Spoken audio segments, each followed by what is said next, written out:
আচ্ছা, আপনার কাছে ১ ঘন্টা সমান সমান ঠিক কত মিনিট হতে পারে বলেন তো? সবাই তো জানেন যে ১ ঘন্টা সমান সমান ৬০ মিনিট হয়। কিন্তু এখন না মনে হয় যে ১ ঘন্টা সমান সমান ১ দিন। কীভাবে যে দিনগুলো পার হয়ে যাচ্ছে। দেখেন কিছুদিন আগে রোজা শুরু হলো, আর আজকে মনে হয় ২৭ কি ২৮ রমজান। আপনারা যখন দেখছেন ২৭ কি ২৮ রমজান হবে, যদিও ভিডিওটা আমি আগে রেকর্ড করছি। তো এভাবে না সময় চলে যাচ্ছে দিন দিন। এই কিছুদিন আগে রোজাটা শুরু হলো, আর রোজা শেষ হয়ে যাচ্ছে।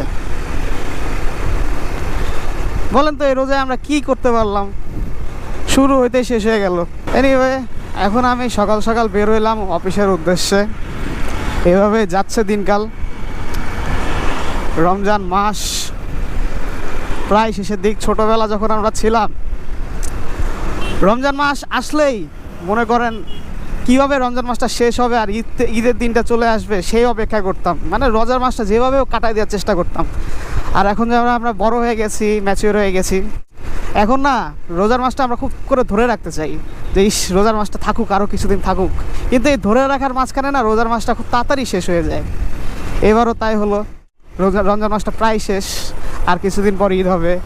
ঈদের পর আবার সেই স্বাভাবিক জীবন, স্বাভাবিক রুটিন। আবারও আমরা রমজানকে বিদায় জানিয়ে দিচ্ছি।